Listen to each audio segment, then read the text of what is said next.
welcome to Cloud Geek Education. Today's lesson is about measurement of time. In the previous lesson we talked about how we use the micrometer screw gauge and how we use the vernier calipers. So in today's lesson we'll be talking about measurement of time. After measurement of time we'll be done with length. And time. We'll be moving on to motion. Without wasting any time, let's shoot straight to the point.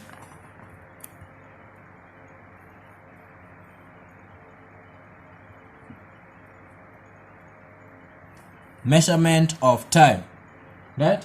What is the instrument we use to measure time? We use the instrument we use to measure time is a clock. So time is measured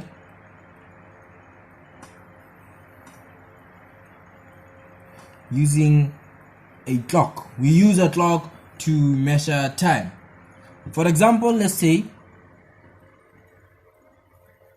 right? Let's say here is our clock. It has 2, 14, 25 and 15. So a clock consists of 4 units, which is the hours, minutes, seconds and the microseconds. So this right here is hours, this right here is minutes, this right here seconds, and this right here is microseconds, right? So as you all know, the SI unit of time, I want us to talk about how we take readings in a clock. Okay, so I'm just going to tell you the statement that the SI unit, as you all know, that the SI unit of time is in seconds, right? So we are going to have to convert this hours, minutes and the microseconds to seconds so that we can record time, right? How do we record time? How we record time, right?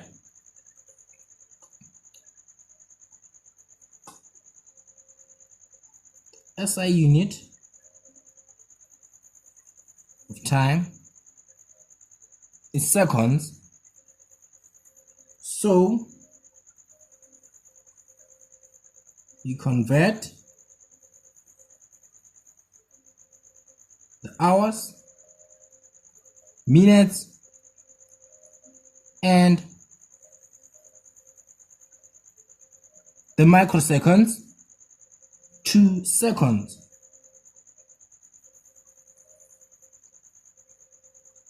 After that, we add them together.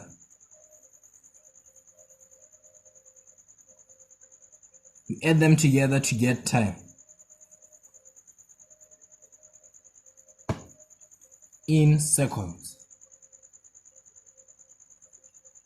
right? So one may ask how we convert these hours, minutes and microseconds into seconds. I'm gonna give you how we do this, right? Note that 1 hour is equals to 60 minutes, right? Then 1 minute is equals to 60 seconds, right? Then a microsecond, or let me say 1 microsecond is equals to 1/100, right? So this is the scales we use, right? So how do we convert hours to seconds? We convert hours to seconds by using this one, which says that 1 hour is to 3,600 seconds. This is what we use to convert hours into seconds. Minutes to seconds, you have it. Microseconds to seconds, you have it here, right here. So now that we have the scales, let's try and record this time right here. So how do we record this time? We first start by converting 2 hours into seconds, 14 minutes into seconds, then 15 microseconds into seconds. So let's do that. We have 2 hours, right? 14 minutes, 25 seconds, and 15 microseconds.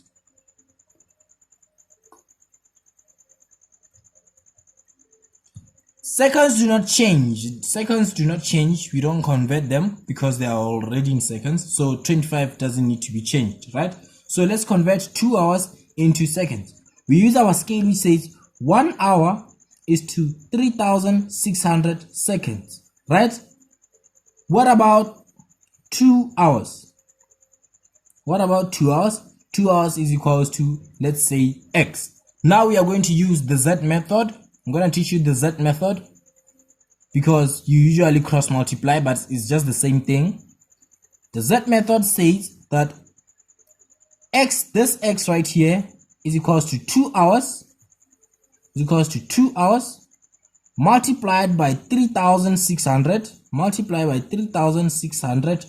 all divided by 1, right? Which means x is equals to 2 times 3,600, which is equals to 7,200 seconds, right? We have converted hours. Let's convert minutes. How do we convert minutes? We convert minutes by saying 1 minute is to 60 seconds, right? What about 14 minutes? Is equals to x. Let's use the Z method again. X is equals to 14. It's equals to 14 multiplied by 60, all divided by 1, then x is equals to 14 times 60 is equals to 840 seconds. Right? Now let's convert our microseconds. We convert our microseconds this way. Our scale says a microsecond is to 1/100, right? Now how do we convert this? We just substitute this one. We add our microsecond in this one, which is equals to 15/100. Our answer right here is 0.15 seconds. Right? Now we add them, right? We have 7,200 seconds, 840 seconds, and 0.15 seconds, and 25 seconds. We add them, which is 7,200 plus 840 plus 25 plus 0.15. So when you use your calculator, it's 7,200 plus 840 plus 25 plus 0.15. This is equals to 8,065.15 seconds. Now we have recorded time. We have recorded our time here. Let's say this is example A.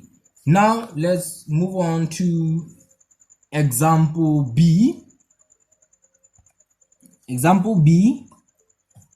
Now in this case, what about when our clock, in the previous example, our clock displayed 4 digits. Now what about if it displays 3 digits? Just 20, 15, and 25. What if our clock shows 3 digits? When it shows 3 digits, it means that in this case, we don't have hours. We only have minutes, seconds, and microseconds. So right now, our job has been reduced. We are just going to convert minutes and microseconds into seconds, then we add them. How do we convert 20 minutes into seconds.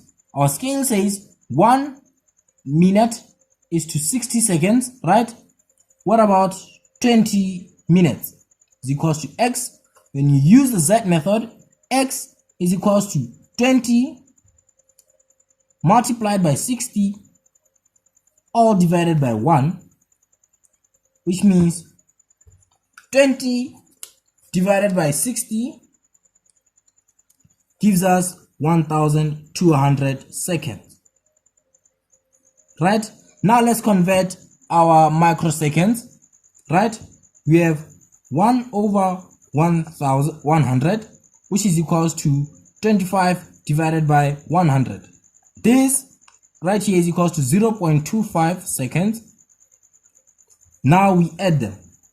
1200 seconds plus 15 seconds plus 0.25 seconds is equals to 0.25 is equals to 1215.25 seconds. Right, we have recorded our time there.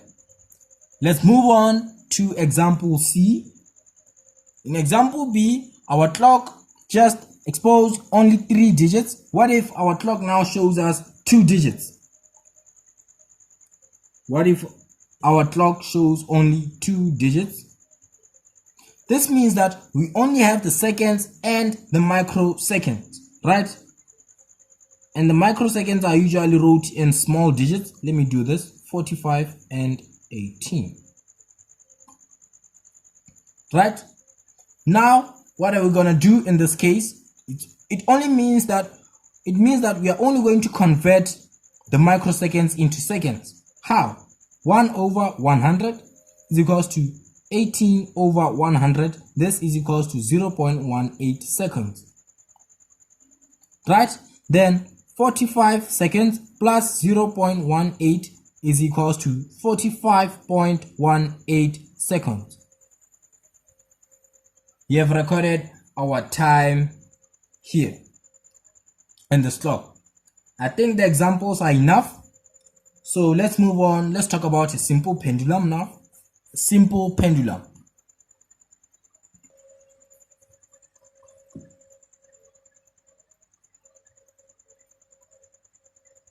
A simple pendulum. A simple pendulum, we can just say it is a combination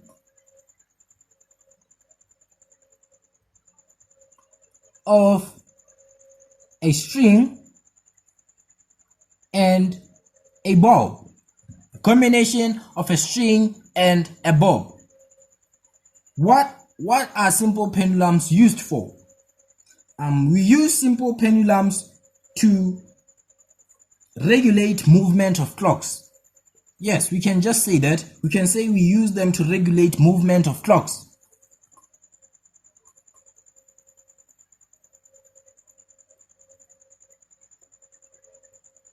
We use simple pendulums to regulate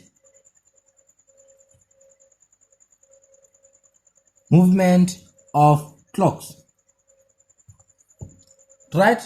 Use them to regulate movement of clocks. Now let's define terms in a simple pendulum. Let's start first by drawing a simple pendulum.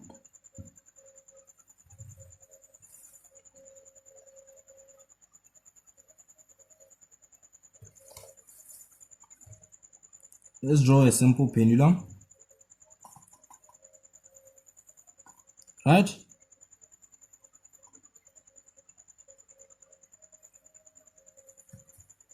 Simple pendulum.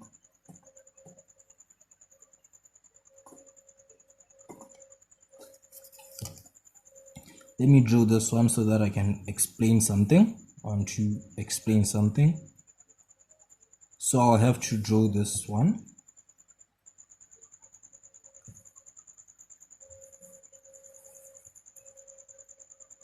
This is the center of the bulb.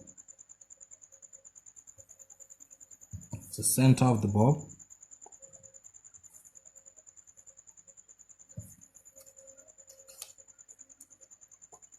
So this right here is the bob, and this is the string. Bob, a combination of a bob and a string. Let's define terms.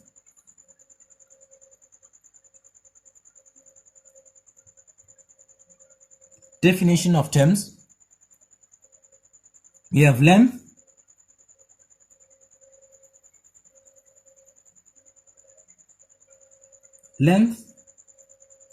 right?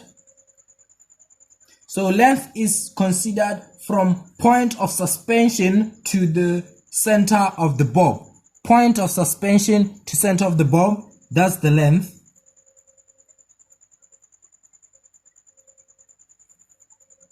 It's considered from point of suspension to the center of the bob, right? Then we have oscillation. We have oscillation. What is an oscillation? An oscillation is one complete to and fro swing. So one complete to and fro swing. What about an amplitude? What is an amplitude? We're going to talk about amplitudes again when we talk about sound. An amplitude is a maximum angular displacement of a pendulum from rest position. The maximum angular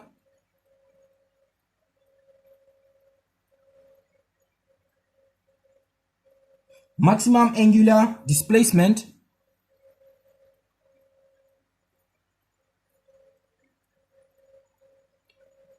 of a pendulum from rest position.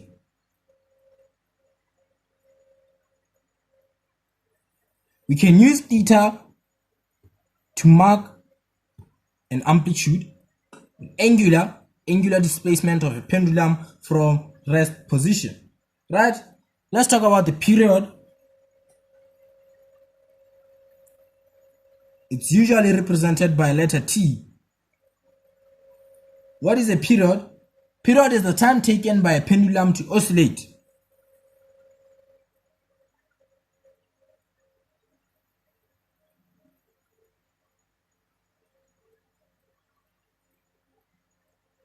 Time taken by a pendulum to oscillate.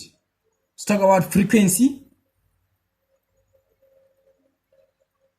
Frequency is usually represented by F, small f, right? What is a frequency? Frequency is the number of oscillations a pendulum makes in a second. Number of oscillations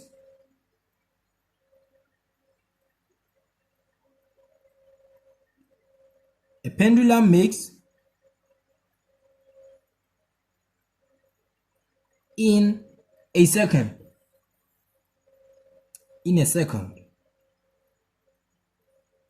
So that is the definition of terms.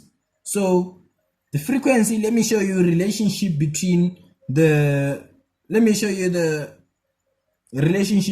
period and frequency. The relationship between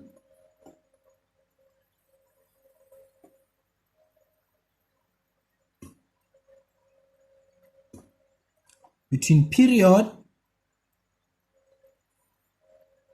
and frequency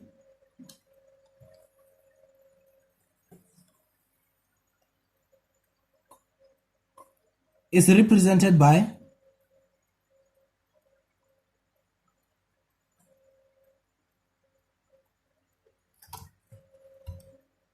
T, which is the period, is equals to 1 over frequency. This is their relationship. T is equals to 1 over the frequency. So that's it about measurement of time. We talked about the clock. We talked about how we record time, and we talked about the simple pendulum, and we talked about the relationship between period and frequency. So that's it about measurement of time. We are done now with length and time. Our next lesson will be motion. Now we'll be talking about motion. Then after motion, we'll move on to mass, weight, and center of mass. Thank you guys for being attentive. I'll see you guys in the next lesson where we'll be talking about motion. I hope you like, share, and subscribe. Thank you.